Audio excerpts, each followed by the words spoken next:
पर इस टाइप से होता है, अंदर की ओर क्या होता है, परावर्तक। ठीक है, तो ये आ गया आपका मुख्य अक्ष, इसे हम क्या बोलेंगे, मुख्य अक्ष, मुख्य अक्ष बोलेंगे। ठीक है, तो इसमें देखने वाले हैं कि अवतल दर्पण का मुख्य फोकस बनता कहाँ है। तो हम यहाँ पे एक लाइट गुजार रहे हैं, अगर हम एक लाइट को यहाँ से गुजार रहे हैं, ये इस पे टकराएगा और टकरा कर क्या होगा, परावर्तित होगा। ये आपका क्या है, पुल है, तो टकरा कर क्या होगा, ये परावर्तित होगा। अब कहेंगे ऊपर क्यों नहीं हुआ, क्योंकि ये इस टाइप से, तो ऊपर जाने का चांस ही नहीं बनता है।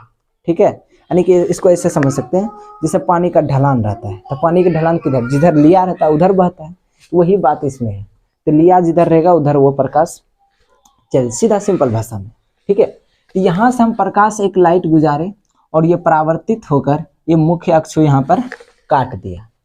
ठीक है, अब जो यहाँ पे काटा, मुख्य अक्ष को जो काटा, वही क्या हो जाएगा, फोकस हो जाएगा, यानी कि एफ हो जाएगा, सिंपल। अब इसको हम लिख भी सकते हैं, या मान के चलिए, या इधर से ही हम गुजारेंगे।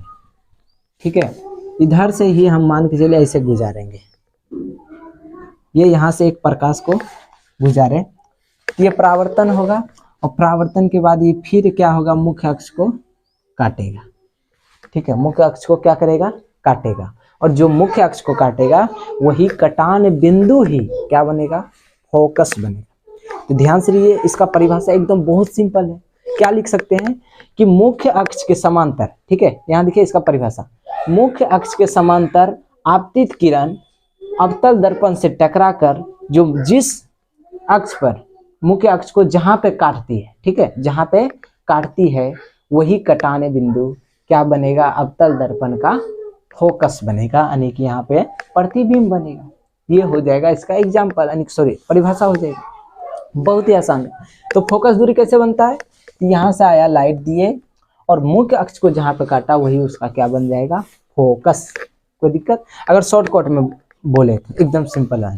प्रकाश की किरण आ रही है, प्रकाश की किरण अवतल दर्पण से टकरा कर जो अवतल दर्पण का जो मुख्य अक्ष है उसको जहां पर काटेगा वही उसका क्या हो जाएगा, फोकस दूरी हो जाएगा।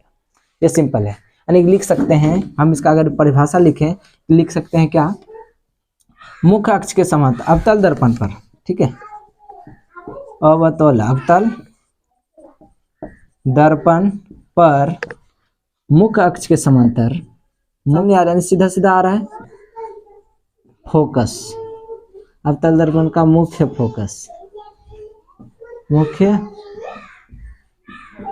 फोकस कहलाता है। समझ में आ गया, यानी कि मुख्य अक्ष के समांतर आ रही किरण परावर्तित होकर जो मुख्य अक्ष को जहां पे काटेगा वही अवतल दर्पण का क्या हो जाएगा, मुख्य फोकस। That's all. ठीक है, अगर इसमें अब देखते हैं उत्तल दर्पण के बारे में। ठीक है, ये तो हो गया क्या चीज का, अवतल दर्पण का। अब देखेंगे उत्तल दर्पण के बारे में।